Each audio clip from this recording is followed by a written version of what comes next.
Welcome to The Explainer. Today, we're unpacking something absolutely fascinating and, highly controversial. We are taking a completely impartial deep dive into the claims made by Osman, often known as the Blind Muslim Yogi. Specifically, we're looking at his critical care protocol. Whether you're a hardcore skeptic of alternative medicine or you're totally on board with bioenergy, the claims we're looking at today are they're profound, they're extreme, and honestly, they really make you think. We're going to break down exactly what he says he does, how he claims to do it, and the massive physical and financial costs involved. Okay, let's dive into our roadmap. We're going to cover the critical care protocol itself, the telepathic energy transfer, the healer's physical sacrifice, the Islamic spiritual framework behind it, a warning about what he calls borrowed time, and finally, that $200,000 fee. Let's get into it. Section 1. The Critical Care Protocol. So when does Osman actually step in? Well, according to his accounts, it is not early on in a patient's journey. He's usually called in at the absolute final stage. We're talking about the point where modern medical science has just completely exhausted all of its options. The baseline here is DNR, do not resuscitate. Families usually reach out to him when a patient is in the ICU, they aren't responding to meds anymore, and their biological markers are crashing fast. Doctors are saying they only have days, maybe even hours left. It's that desperate final call. And this incredibly terminal state is where he claims to begin his work.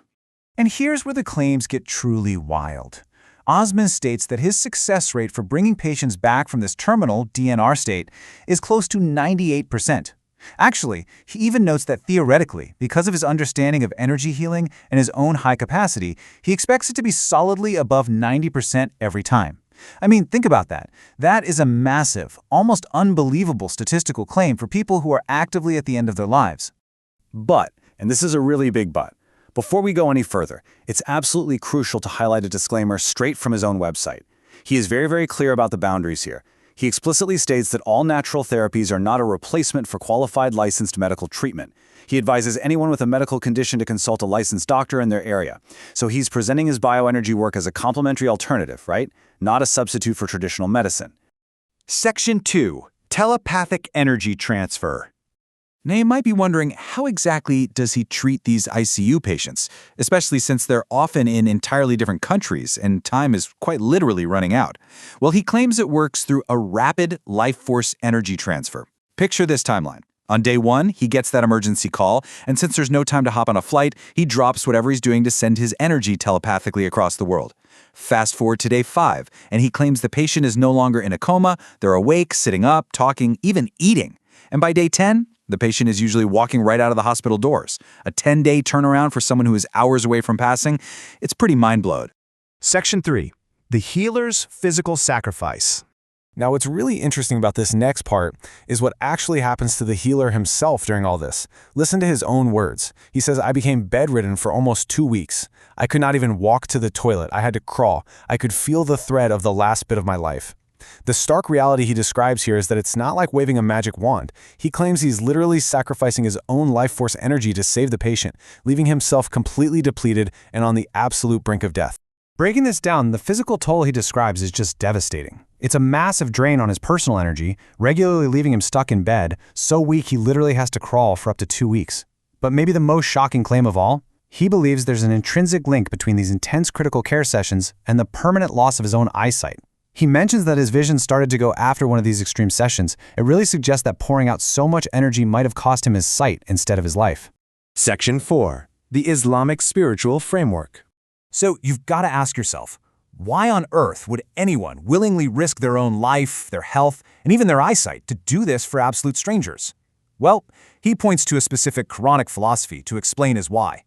The idea is that taking one life is like killing all of humanity, but on the flip side, and this is his core directive, saving one life is equivalent to saving all of mankind. For him, this isn't just a nice, comforting thought.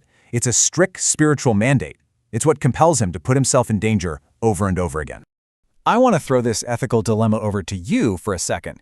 If you possessed a rare gift to save lives, what would your ultimate responsibility be?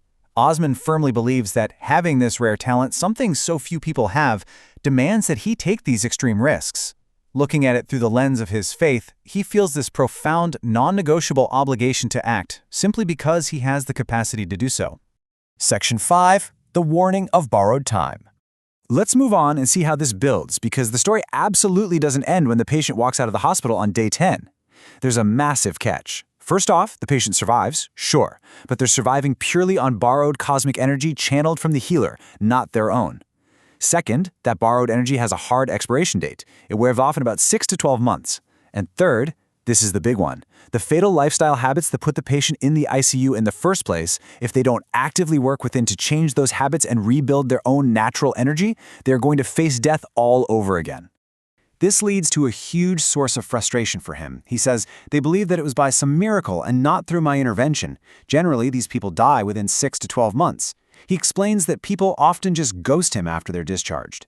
They chalk their recovery up to a random miracle, totally ignore his warnings, and refuse to change their lifestyle. And tragically, he notes that once that borrowed energy runs out, their original illness almost always catches back up with them.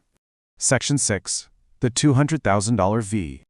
All right, finally, we need to address the absolute most controversial part of the source material, the economics. $200,000. That is the massive, staggering fee he charges for this specific emergency protocol.